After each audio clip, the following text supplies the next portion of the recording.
Peninggalan sejarah sudah seharusnya kita lestarikan. Sebagai anak muda, kita wajib mempelajari bagaimana cara yang dilakukan para veteran atau pejuang demi kemerdekaan. Ini dia, salah satu museum peninggalan Jepang yakni Museum Perumusan Naskah Proklamasi yang terletak di Jalan Imam Bonjol 1, Menteng, Jakarta Pusat. Nah guys, nggak kerasa aku udah sampai nih di Museum Perumusan Naskah Proklamasi. Fun fact yang harus teman-teman ketahui bahwa Museum Perumusan Naskah Proklamasi ini didirikan pada tahun 1927, yang dimana Museum Perumusan Naskah Proklamasi ini adalah tempat kediaman dari Angkatan Laut Jepang, yaitu Laksamana Tadashi Maeda. Nah, teman-teman mau tahu di dalam Museum Perumusan Naskah Proklamasi ini ada apa aja? Yuk ikut aku! Untuk masuk ke Museum Perumusan Naskah Proklamasi ini hanya dikenakan biaya sebesar Rp2.000 loh teman-teman. Murah banget kan?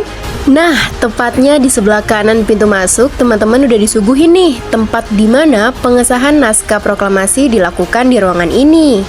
Oke, kita beranjak ke ruangan selanjutnya yuk.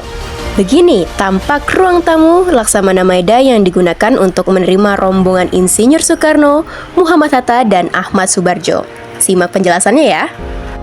Tempat ini adalah tempat di mana bertemunya Laksamana Tadashi Maeda, Bung Karno, Bung Hatta, dan juga Ahmad Subarjo. Mereka bertiga meminta izin kepada Laksamana Tadashi Maeda agar rumahnya dapat digunakan sebagai tempat perumusan naskah proklamasi. Bergeser ke ruangan selanjutnya adalah ruangan yang menjadi saksi bisu tempat naskah proklamasi ditulis tepatnya pada pukul 3 pagi waktu Indonesia Barat oleh Bung Karno, Bung Hatta, dan Ahmad Subarjo. Nah, tempat ini adalah tempat di mana Sayuti Melik mengetik naskah proklamasi yang telah dirumuskan oleh Bung Karno. Sayuti Melik juga ditemankan oleh temannya yakni B.M. Dia. Nah, setelah naskah telah dirumuskan dan diketik oleh Sayuti Melik, naskah tersebut ditandatangani oleh Soekarno di atas piano ini. Kita lanjut ke lantai 2 yuk. Nah, di lantai 2 ini banyak banget nih informasi-informasi menarik yang teman-teman bisa ambil. Contohnya, banyak banget background Laksamana Maeda di sini, juga barang-barang peninggalan bersejarah, tokoh-tokoh penting, koleksi baju para pahlawan, dan banyak lagi yang lainnya. Di lantai 2 ini yang menariknya banyak banget tempat-tempat yang sakral dan juga hawa-hawa yang sampai saat ini kita masih bisa merasakan gimana sih para veteran dulu tuh berjuang demi kemerdekaan Indonesia.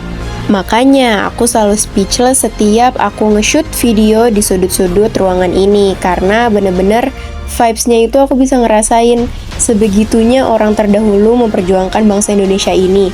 Kita sebagai anak muda patut loh mengapresiasinya. Next, aku bakal ajak kalian ke salah satu spot yang menarik yang sampai sekarang masih ada, yaitu bunker. Yap, aku masuk ke dalam bunker itu dan aku ngerasain banyak hal-hal di luar dugaan aku. So, kalau kalian penasaran gimana rasanya masuk ke dalam bunker, kalian harus coba sekarang juga. Nah guys, itu tadi keseruan aku hari ini setelah aku berkunjung ke Museum Perumusan Naskah Proklamasi. Aku dapat banyak banget pelajaran dan juga sejarah-sejarah setelah aku berkunjung ke semua tempat yang ada di museum ini. Dan beberapa tempat yang aku kunjungi tadi, sebagai contoh ada tempat di mana naskah itu dirumuskan, disahkan, dan juga diucapkan oleh Insinyur Soekarno.